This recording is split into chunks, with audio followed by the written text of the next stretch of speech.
तो बिस्मिल्लाहिर्रहमानिर्रहीम। तो आज का जो हमारा टॉपिक है वो है फोटो रेस्पिरेशन।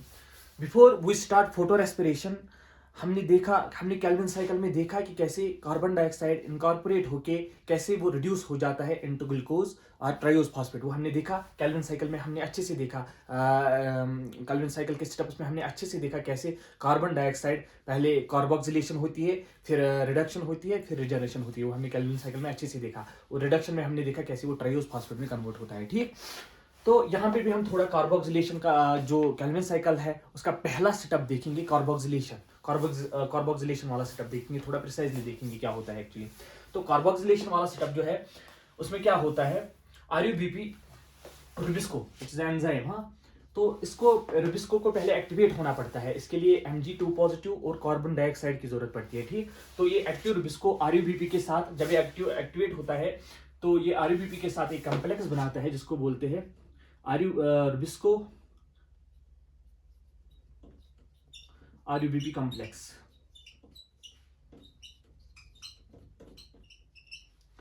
तो ये कॉम्प्लेक्स जब बनता है तब ये RUBP rubisco ribulose 1,5 bisphosphate, as we know it is a 5 carbon compound. हमने देखा as we have learned in the Calvin cycle कि हमने कार्बोहाइड्रेट वहां पे अच्छे से देखा कार्बोहाइड्रेट क्या होते हैं। वहां पे हमने अच्छे से देखा कि ये जो राइबोलोज है, राइबोलोज 1,5 बिसफॉस्फेट है, ये 5 कार्बन कंपाउंड है। और ये राइबोलोज वाला पार्ट है इसमें, ये 5 कार्बन कंपाउंड है और कीटो शुगर में आता है। ठीक, तो ये कीटो शुगर है।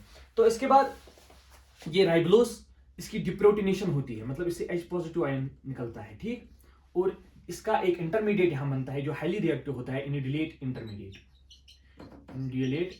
इंटरमीडिएट। मगर ये राइबोलोज 5 कार्बन कंपाउंड है, ये इंटरमीडिएट भी 5 कार्बन कंपाउंड।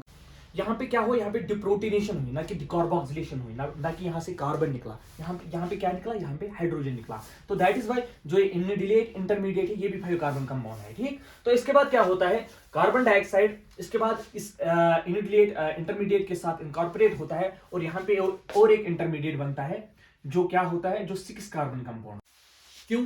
क्योंकि यहाँ जो इनिडिलेट इंटरमीडिएट होता है ये भी 5 कार्बन कंपाउंड होता है। तो जब इसके साथ एक और कार्बन मिलेगा, कार्बन डाइऑक्साइड का एक और कार्बन मिलेगा, तो ये 6 कार्बन कंपाउंड यहाँ पे बनाता है। ठीक, फिर से इसके साथ इनकॉर्पोरेट होकर 6 कार्बन कंपाउंड बनाता है। ठीक, तो इसका थोड़ा जो इंटरमीडिएट बनता है विच इज हाईली अनस्टेबल, तो वो कौन सा इंटरमीडिएट, उसका थोड़ा लंबा सा नाम है। अगर हम देखेंगे उसका नाम 2 कार्बोक्सी 3 कीटो डी एराबिनिटॉल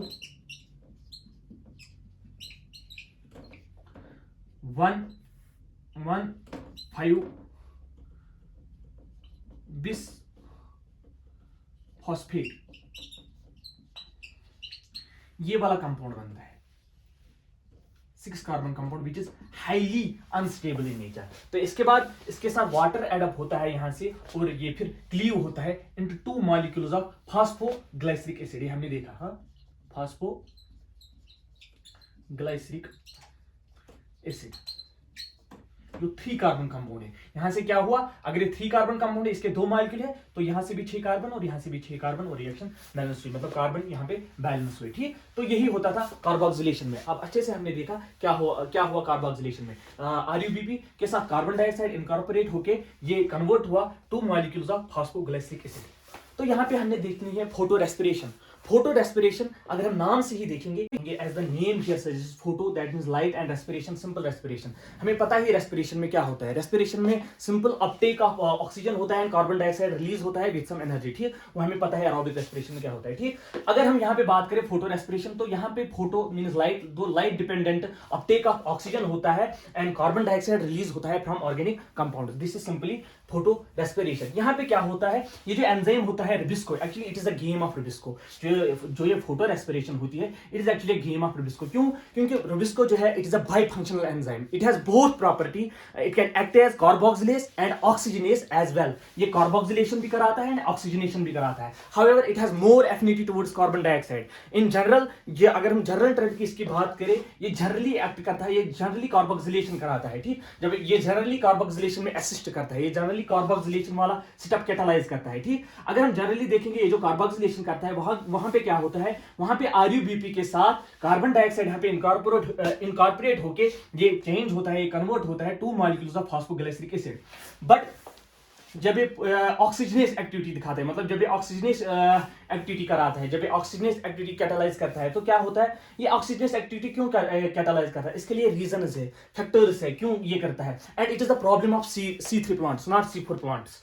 तो C4 प्लांट्स ने अपने में एक ऐसा मैकेनिज्म डेवलप किया है, they prevent this photo respiration, that is why, मतलब इनमें मेन डिफरेंस ही है, वो उनमें फोटो रेस्पिरेशन नहीं होती है। क्यों? क्योंकि अगर हम फोटो रेस्पिरेशन की बात करें, इसको हम कहते हैं, मतलब हम बुक पे भी लिखा है आपकी, तो वहां पे लिखा है it is a wasteful process. Wasteful process क्यों है? क्योंकि फिक्स्ड कार्बन डाइऑक्साइड यहाँ से लॉस हो रहा है और at the expense of 1 ATP। तो यहाँ पे एक तो फिक्स्ड जो कार्बन डाइऑक्साइड था, जो इनकॉर्पोरेट हुआ था कार्बन डाइऑक्साइड, वो लॉस होता है, जिसके लिए बहुत मेहनत करनी पड़ी थी प्लांट को, वो लॉस होता है और एक ATP मॉलिक्यूल की भी जरूरत पड़ती है, ठीक। That is why it is called wastable process. वो हम आगे देखेंगे कैसे वेस्टेबल प्रोसेस है, ठीक। तो अगर हम यहाँ पे बात करें, रुबिस्को यहाँ पे फोटो रेस्पिरेशन में एक्ट करता है एज ऑक्सीजनेस। क्यों ये ऑक्सीजनेस एक्ट करता है? However Rubisco has more affinity towards carbon dioxide, क्योंकि जो C3 प्लांट से जब हाई लाइट इंटेंसिटीज होती है, तो ये अपना स्टोमेटा एंड ड्राई कंडीशन जब होती है, तो ये अपना स्टोमेटा बंद करता है। जब ये स्टोमेटा बंद करता है, तो ये वाहिद रास्ता होता है जहां से कार्बन डाइऑक्साइड प्लांट्स के अंदर आता है, मतलब लीवर्स के थ्रू, मतलब स्टोमेटा के थ्रू अंदर आता है into the mesophyll cells, and वहां पे वो डिफ्यूज होकर क्लोरोप्लास्ट में आता है, ठीक। तो जब हाईलाइट इंटेंसिटीज होती है, तो ये स्टोमेटा बंद हो जाता है, तो जो बाहर से कार्बन डाइऑक्साइड को अंदर आना था वो अब नहीं आएगा। यहाँ पे वहां से फोटोलिसिस ऑफ वाटर चल रही है, वहां से ऑक्सीजन रिलीज हो रहा है, तो यहाँ पे क्या होता है, ऑक्सीजन की concentration as comparison to the carbon dioxide बहुत ज्यादा बढ़ जाती है। जब रुबिस्को के अराउंड ऑक्सीजन की कंसंट्रेशन बहुत ज्यादा होती है, तो ये एक्ट करता है एज ऑक्सीजनेस। तभी जाके यहाँ पे क्या होता है, RuBP के साथ ऑक्सीजन एडप्ट होके ये क्या बनाता है, ये एक मॉलिक्यूल फॉस्फोग्लिसरिक एसिड, एज हमने यहाँ पे भी देखा जब रुबिस्को ने कार्बोक्सिलेशन एक्टिविटी की, यहाँ पे भी फॉस्फोग्लिसरिक एसिड बना, मगर 2 मॉलिक्यूल बने इसकी, यहाँ पे सिर्फ एक मॉलिक्यूल बना फॉस्फोग्लिसरिक एसिड का, और ये जो दूसरा मॉलिक्यूल बना फॉस्फोग्लाइकोलेट, जो 2 कार्बन कंपाउंड, जो यहाँ पे कंपाउंड बनता है phosphoglycolate which is a 2 carbon compound. इसी की वजह से जो फिक्स्ड कार्बन डाइऑक्साइड है वो लॉस हो जाता है इस वजह से, और इसका एक साइकिल चलता है जिसको हम बोलते हैं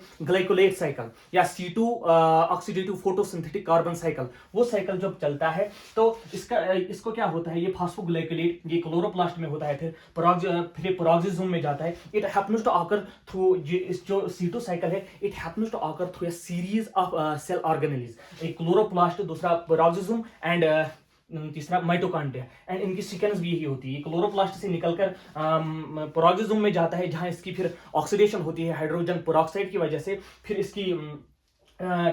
इसकी ट्रांसएमिनेशन होती है, मतलब इसके साथ अमीनो ग्रुप, मतलब ये अमीनो एसिड में भी कन्वर्ट होता है, फिर जाके जब ये ग्लाइसिन में कन्वर्ट होता है, फिर वो ग्लाइसिन जाके माइटोकॉन्ड्रिया में एंटर करता है, और वहां से और एक एंजाइम की वजह से ग्लाइसिन डिकार्बोक्सिलेज, उसकी वजह से इससे कार्बन डाइऑक्साइड निकलता है, और डेमिनेशन भी वहां पे होती है, और वहां पे रिडक्शन भी होती है NADH में। वो हम आगे देखेंगे, C2 साइकिल में अच्छे से देखेंगे। मगर actually this is the compound जिसकी वजह से जो फिक्स्ड कार्बन डाइऑक्साइड है वो लॉस होता है, और एक ATP मॉलिक्यूल भी वहां पे खर्च होता है, ठीक। तो that is why it is called wasteful process. वो हम आगे देखेंगे। मगर जो इसका ये C2 साइकिल चलता है, जो इसका C2 साइकिल चलता है, वो एक्चुअली कंपनसेट करता है। कुछ बुक्स पे लिखा गया, कुछ बुक्स पे ये भी दिया गया है कि जो ये फॉस्फोग्लाइकोलेट के थ्रू जो कार्बन डाइऑक्साइड लॉस हो रहा था, 75% ऑफ कार्बन डाइऑक्साइड जो रिकवर होता है इस साइकिल के थ्रू। जो ये C2 साइकिल चलता है, इस साइकिल के थ्रू वो 75% कार्बन डाइऑक्साइड रिकवर भी होता है। कैसे? क्योंकि ये फिर इससे C2 साइकिल जब चलता है, तो ये कंपाउंड फिर से इसी फॉस्फोग्लिसरिक एसिड में कन्वर्ट होता है, एंड फिर ये फॉस्फोग्लिसरिक एसिड कैल्विन साइकिल के थ्रू जाता है। वैसे ही जैसे ये फॉस्फोग्लिसरिक एसिड चलता है, वैसे ही इसका भी साइकिल चलता है कैल्विन साइकिल के थ्रू, और ये फिर फॉस्फोराइलेट होकर रिड्यूस होकर ये भी कन्वर्ट होता है ग्लूकोज में, ठीक। तो आगे इसका साइकिल भी सेम एज दैट ऑफ वहां पे चलता है, जैसे कैल्विन साइकिल में चलता है, ठीक। तो ये इट इज जस्ट इंट्रोडक्शन, मतलब ये इंट्रोडक्शन है फोटो रेस्पिरेशन में क्या हुआ।